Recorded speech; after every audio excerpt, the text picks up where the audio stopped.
เอามาน้องมาเป็นพันยาของพี่ได้ไหมพี่จะพาไปขึ้นรถไฟโยพี่จะพาไปขึ้นรถไฟไล่ไปแล้วจนถึงบางกอกถึงพี่จะเป็นคนบ้านนอกภาษาไปบางกอกพี่ไปประจำเด้อไปนำพี่บ่ละน้อง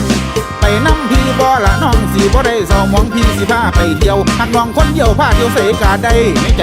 อายแม่นแน่นอนลั่นนะพี่น้องในนี่นาลั่นนะพี่น้องในนี่นาสิขอสัญญาหักจริงแท้สิขอสัญญาหักจริงแท้หักจริงแท้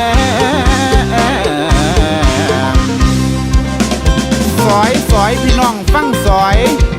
เอาสิตายไปของผัวว่าเป็นหัวไก่ตีอาทิตย์นี้